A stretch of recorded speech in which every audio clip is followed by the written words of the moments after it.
But chapter 10 gets us into toxic materials.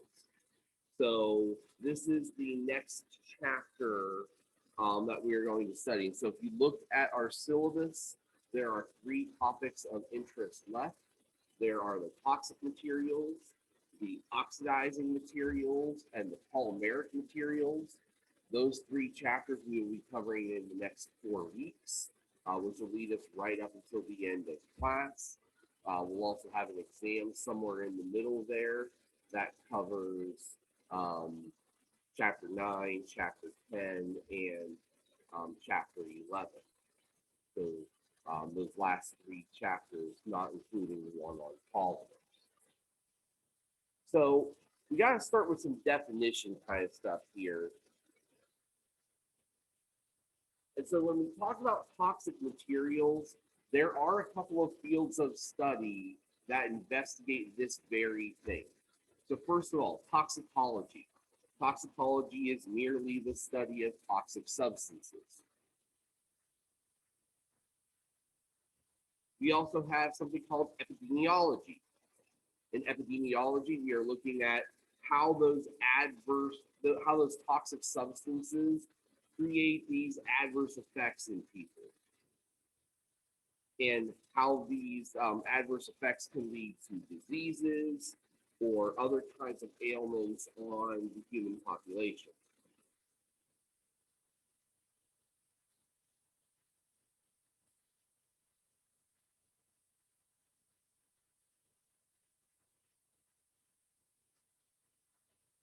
Now, a toxin itself is a poisonous substance that is biologically produced through the normal functions of plants and animals. Whereas a toxicant is a toxic material that's derived synthetically. So it comes from a non-natural source. What's important to know is that whether we are talking about a toxin or a toxicant, both are going to be considered dangerous in the same kind of manner. They both can act on the central nervous system. They both can act on the circulatory system. They both have the capability of working on both of those systems. So just because something is natural or derived from plants or animals doesn't necessarily mean that it is safer than something that is derived out of a laboratory. And vice versa. Just because something comes from a laboratory doesn't mean that it's inherently more dangerous. When it comes to toxicants, when it comes to toxins, when it comes to toxicology in general, poisons are agnostic. They really don't care where you come from. They don't really care about what you are or what they are derived from. They're toxic, they can hurt you. Or in the proper context, they can kill you.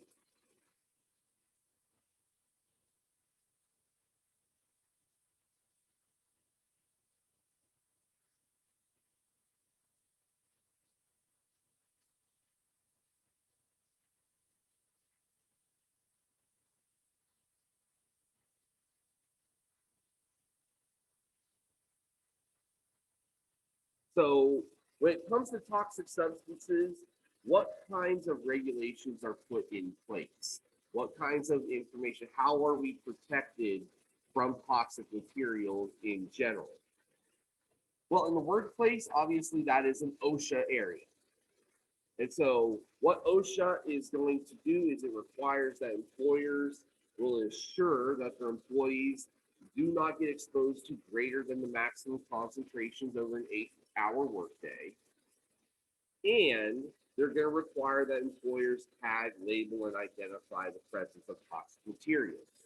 This can be done through a series of signages, but most formally, the 3 pictograms in the global harmonized system that are directly associated with toxic materials or things that have adverse effects on the body. We know those as the skull and crossbones. The health hazard, which is the one that looks like the exploding heart, and the exclamation point. Those three represent different kinds of adverse effects that can be felt when someone is exposed to a toxic material. So OSHA helps with regulation, sets a workplace limit on how much you can be exposed to in a given day.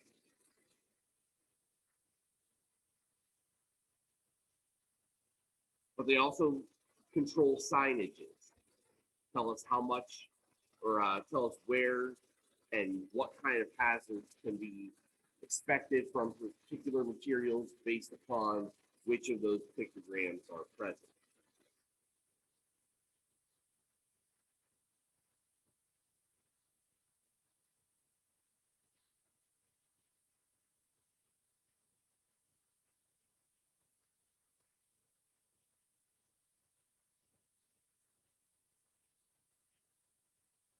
So when we talk about toxic materials, we have to talk about how toxins get into our body. And there are three primary ways that a toxic material can get into your body. So we call those modes of entry. And the first mode of entry, the most common mode of entry, is orally. So we eat something or we drink something that has some sort of toxic material in it. In the oral route, we end up talking about the swallowing of the substance through the mouth, the fact that it goes through the digestion system, and that from the digestive system, it gets disseminated, it gets spread out to all of our organs and tissues through our blood.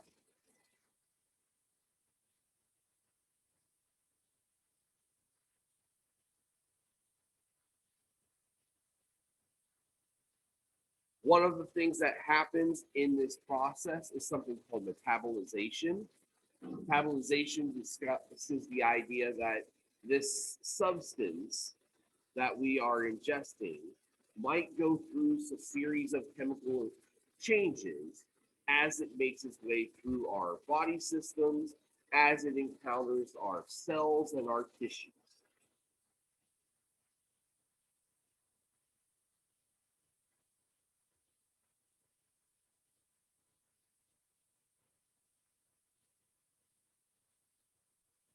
Now, of the routes that we will talk about, this one is probably the slowest way to go, just because think about how long it takes you to digest food or water. Go through the process of going through your mouth, through your esophagus, into the stomach, have the stomach work on it, have everything else happen. It can take a while to do these things. And so things that are ingested usually are not quite instantaneous kinds of modes of death. There are some that do. There are always exceptions. But usually these kinds of things manifest themselves usually as sicknesses before we get into poisoning. A second mode of entry is being absorbed through your skin. There are certain kinds of materials, certain kinds of substances that when you touch them with your skin can absorb that toxic material. And what happens is that the toxic material goes through your epidermis, the outer layer of your skin, into your inner layers of skin, the dermis and the subcutaneous tissues.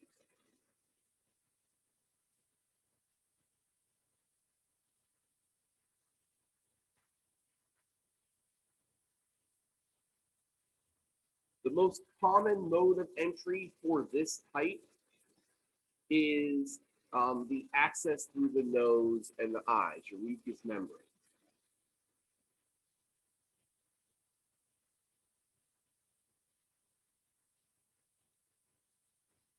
There are some materials, however, that when they get absorbed by your skin, let's say that you touch something with your fingers or with your hand, it can actually find its way directly into your bloodstream from your fingers, from your hands,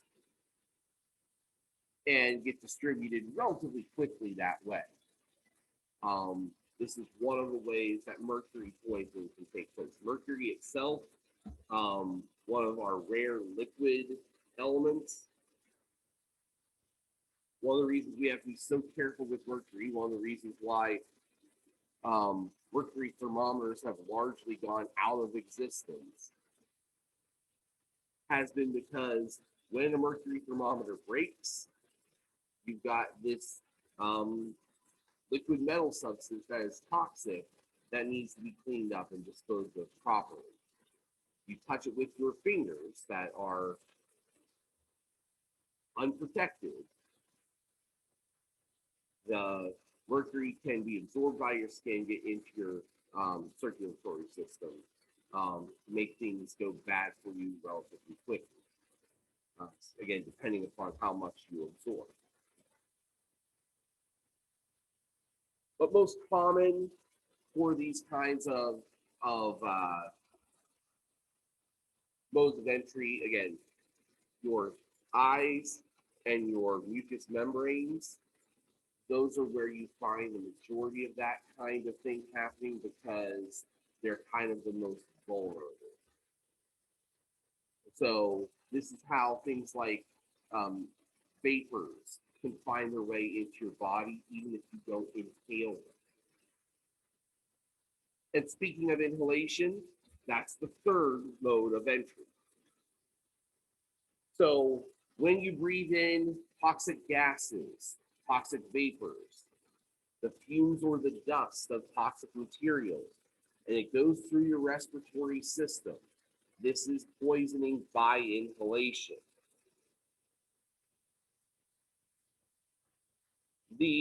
Of the three modes of entry, this is the most quick because what you have in the lungs are a very large area of exposure that has a direct, immediate tie into the bloodstream. Your lungs, in terms of their area of exposure, cover somewhere around 90 square yards of surface area. So if you breathe in that toxic material is disseminated over that 90 square yards. And those 90 square yards are not very far from your arteries and veins to put that material into your bloodstream.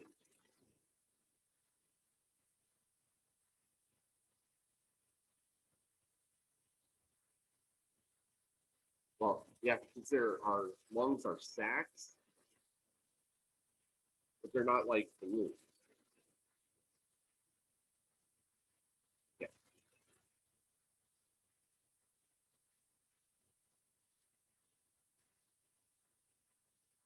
So it's not like you just have, a couple of shopping bags inside of your chest and it's just one area. There are multiple zones inside of those. If you unrolled all of it and laid it all flat, that's where the 90 square yards come from.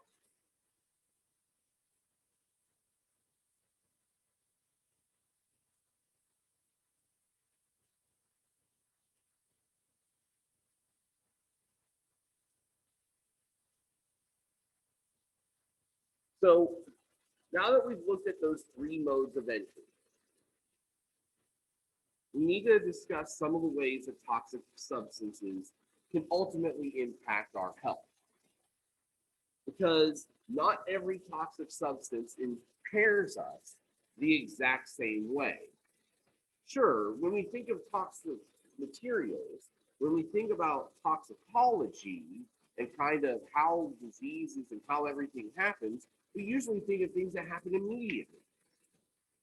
And TV and movies have done a very good job of making us think that that's the only kind of toxic material that exists.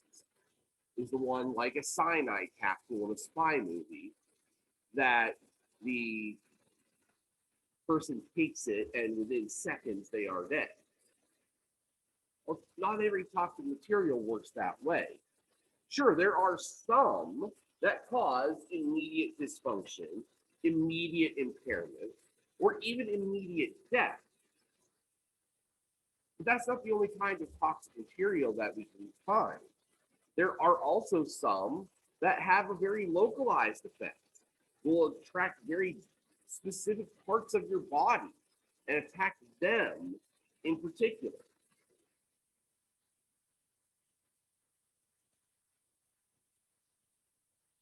There are some toxic materials that have what are called systemic effects, where instead of just attacking your kidneys, or just attacking your brain, or just attacking your lungs, they go after the whole body as a whole.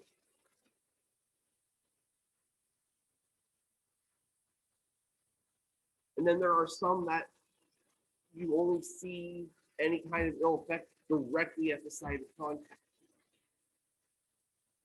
And the body just kind of fuses the rest of it out. It doesn't really make a big kind of deal out of anything. So toxicology and epidemiology, those take a wide variety of roles. Those take a wide variety of different kinds of ways of looking at the body, ways of explaining how things work. It's not a one size fits all kind of thing. But there are some terms that we need to familiarize ourselves with because they will help to describe specific kinds of zones of impact and different kinds of target organs for a set toxic material.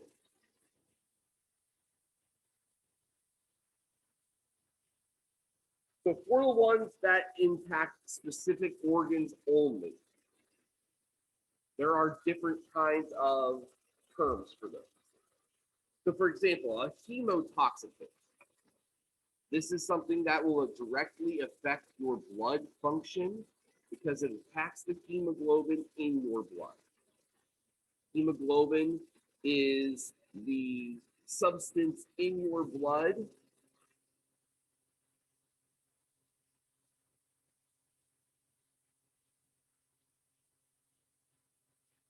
that helps carry oxygen from one part of the body to the others.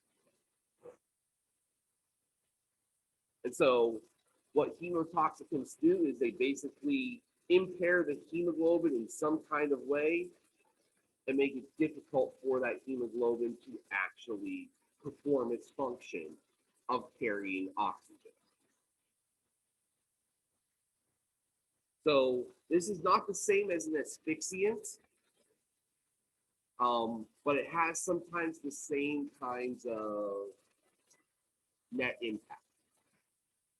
Hepatotoxicants are ones that directly affect the liver. Nephrotoxicants directly affect the kidneys. Neurotoxicants directly affect the brain and the central nervous system.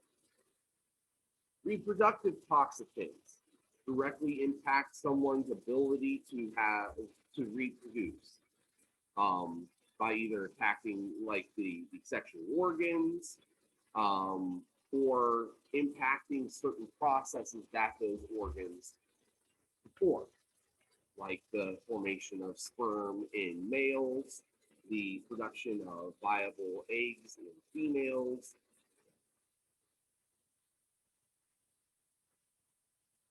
and so on.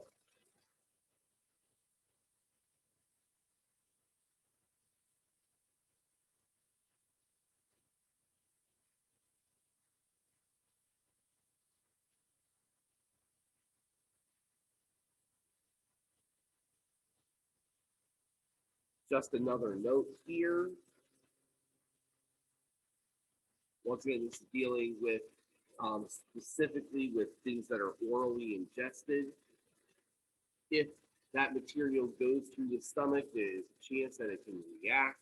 The byproducts of those reactions can also help to have ill effects on the body as well.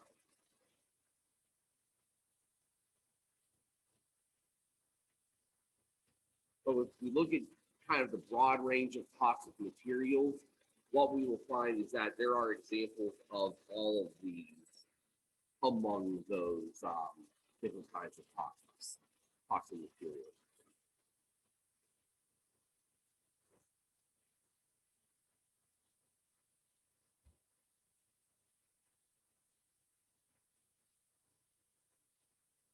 So we can talk a little bit about a broader class here of what are called asphyxiants. Asphyxiants, we know most commonly, these are the gases that we consider poisonous. Most common asphyxiants are things like carbon monoxide, but we can also put in things like carbon dioxide, nitrogen, methane, any of the noble gases. They can be asphyxiants as well. The nature of the asphyxiant itself doesn't necessarily have to be a toxic gas. You can be asphyxiated by non-toxic gases. Helium is a non-toxic gas. Nitrogen is a non-toxic gas. But if you're surrounded in an environment that has just those two gases in it and no oxygen, you will be asphyxiated. You will experience unconsciousness and then die from a lack of oxygen.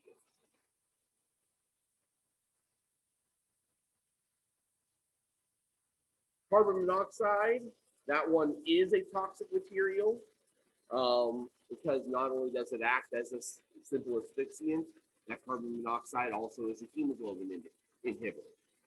And so it kind of acts in both ways. When you inhale asphyxiants, if the concentration of those asphyxiants becomes high enough, you will see unconsciousness be kind of the first symptom of that exposure.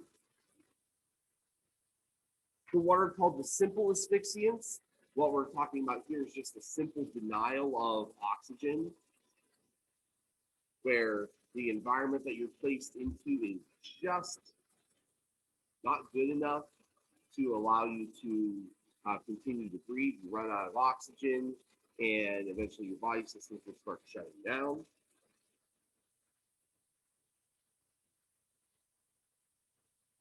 For those that act as chemotoxins, like carbon monoxide does, it is going to impair the ability of the body to use oxygen because that hemoglobin is going to be transformed in some kind of way that is going to make it difficult to grab onto and hold that oxygen. But there are also other kinds of asphyxiants that instead of inhibiting the hemoglobin, they actually inhibit the ability to metabolize that oxygen, for the cells to use that oxygen correctly. And we'll talk about one of those later on here in this unit, where it actually inhibits the enzyme that your cells have to break oxygen down and allow the oxygen to convert the different components of your cells into energy. And so without the ability to do that, the cells start to go into an anaerobic state and they eventually die. Irritants.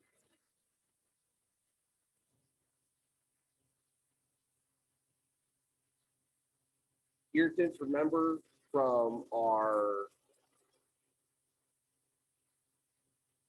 discussion of placards,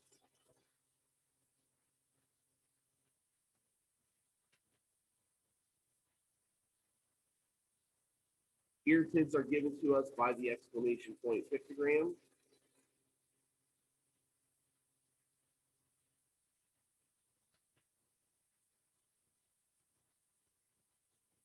What we're talking about with irritants are substances that when they are inhaled, either in the gas phase or as a vapor, they injure the tissues that they contact.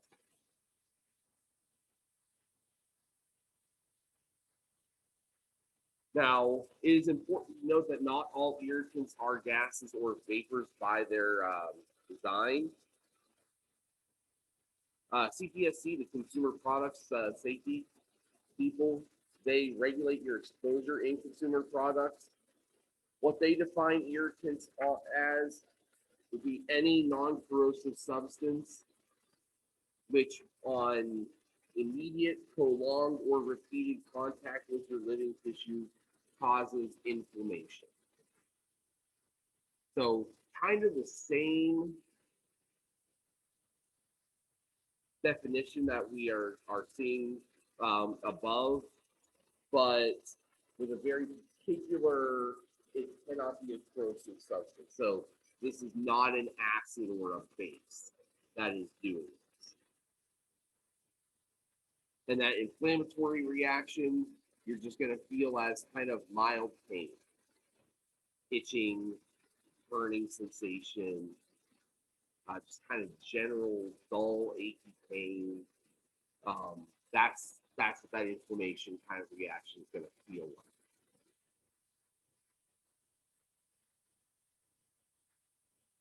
And so, again, under the definition by the CPSC, this can happen immediately.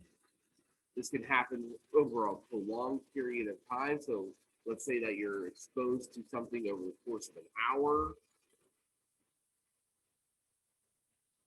Or let's say that you're not exposed to it for very long, but over the course of several days in a row, you develop this inflammation as a result of that exposure, being in that world or in the presence of that substance for short periods of time over a long series of days.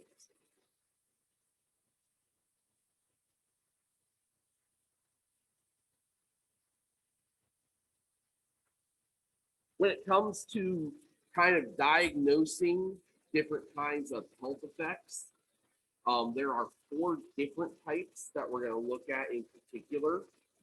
You've probably heard some of these terms before.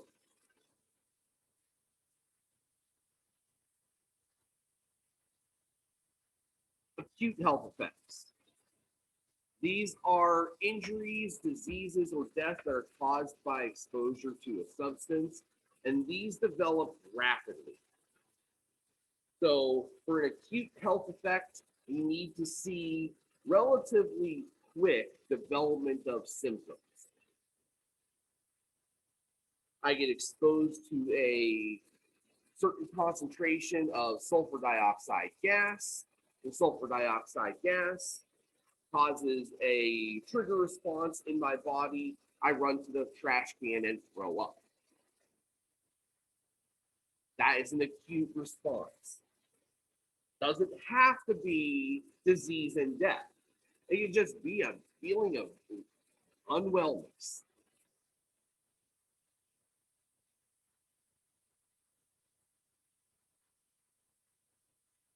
But it has to happen quickly.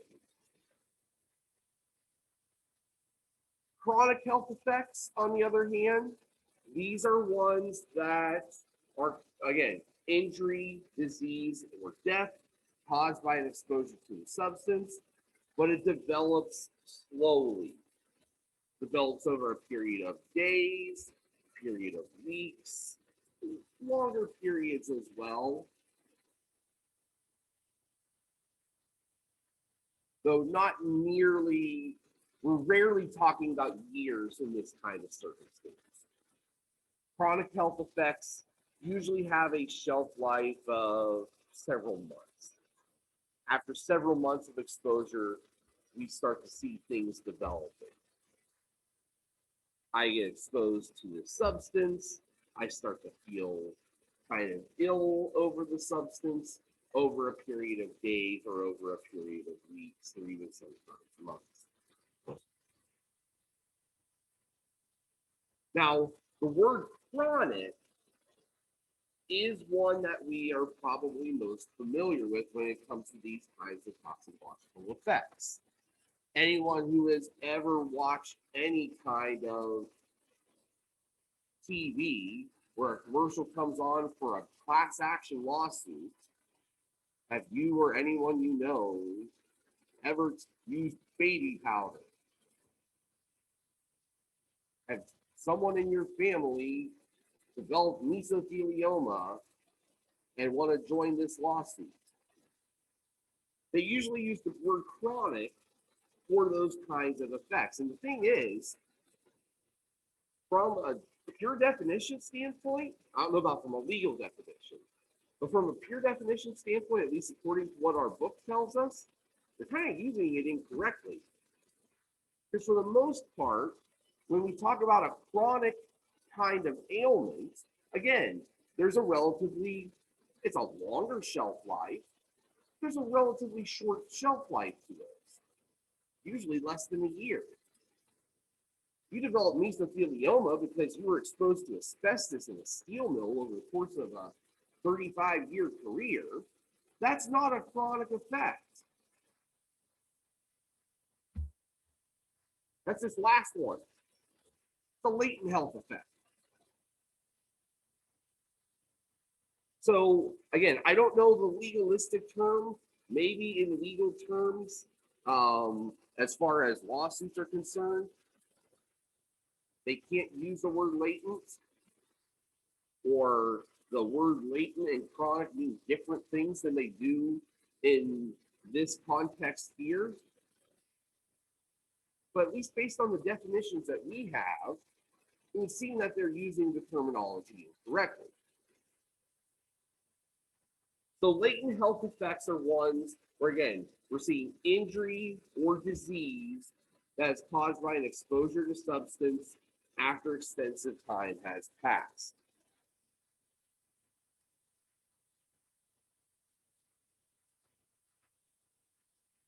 Now, sandwiched in the middle here, I didn't skip it, we're coming back to it, is the idea of a short-term health effect. Something where you get an injury or disease, again, no death, because there's a very important add-on to the end of this sentence, where we see some kind of physiological response, some kind of illness or injury, but we recover from it in a short period of time. That's a short-term health effect. I get exposed to something, it makes me throw up in the trash can, I go sit out for an hour, I feel better. Nothing more comes up. Those are short-term health effects. The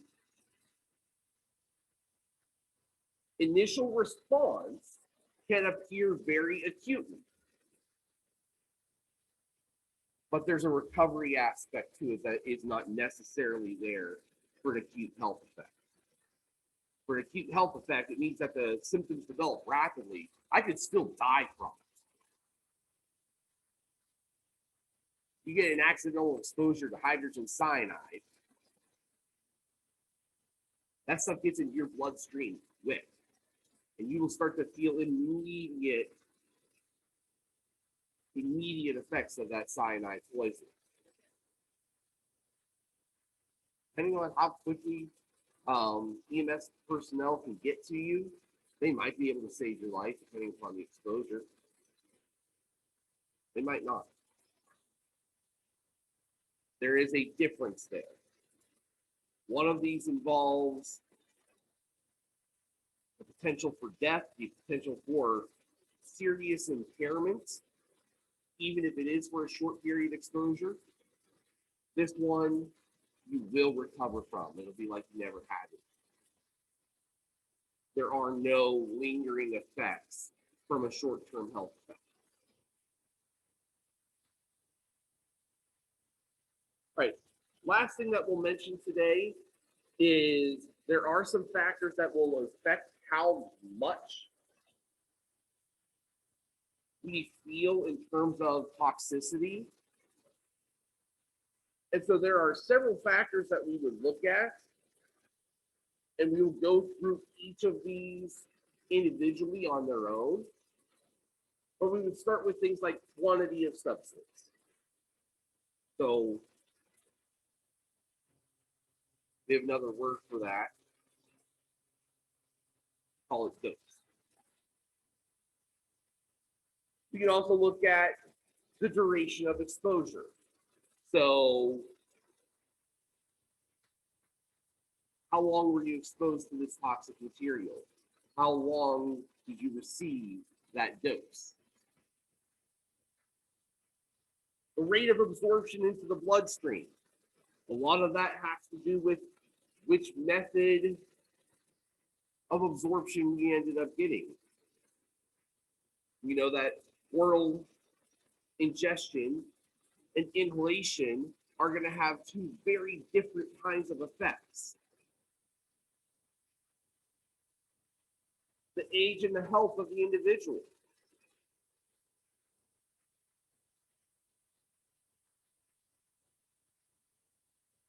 Your sensitivities in terms of, some people have very specific aversions to certain kinds of substances. In teaching here for 10 years, I've run into students who have had aversions to different kinds of, latex, aversions to sulfur-containing compounds, where we would actually have to pull them out of the laboratory if we were working with sulfur that day, because it would just make them just unable to function. Lots of different things. And then the last factor is looking at for pregnant women. If a pregnant woman is exposed to a toxic material, how does that toxic material affect the baby inside? Depending on the material, sometimes the answer is not at all. There's a barrier between the baby and the blood of the mother that kind of protects the baby. Sometimes it has a direct effect. So we'll be looking at all of those.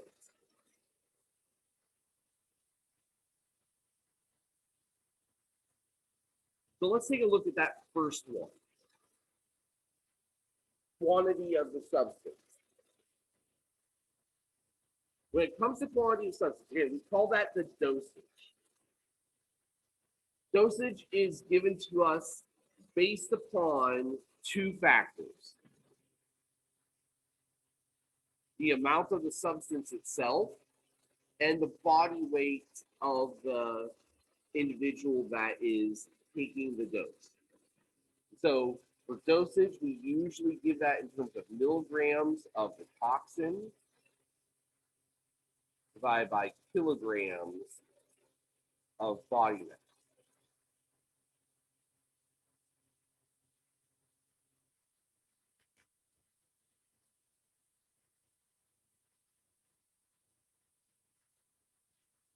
So we'll talk more about kind of measurements of dose, like in terms of there are different ways to measure how toxic a dose is. There are also different measures of dosage in terms of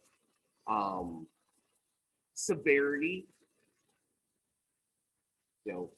So the most common of these is something called the LD50. LD50 would be the lethal dose, 50% fatality, where this is the amount of dosage in milligrams per kilogram that if I gave it to 100 people, I'd expect 50 of them to survive and 50 of them to die.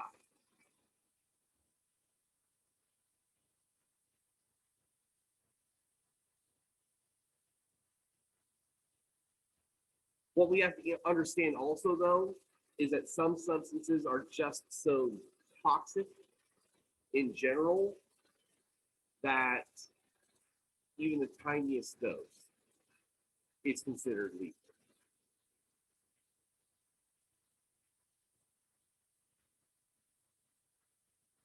Last thing to note here is that substances are going to have different impacts on the body based upon the dose. So for some of these things, especially for the ones that have targeted organ systems in play, a smaller dose is going to have a lesser impact or a non-existent impact on that target organ. A larger dose could be very dangerous to that target organ. And so dosage itself doesn't always lead to fatality, but it can lead to how badly does this substance impair the function of whatever it is that is empowered. All right, so that is where we're going to leave it for today. On Wednesday, we are going to pick up talking about these other factors that impact toxicity, and we'll get into some more specific details about how to measure toxicity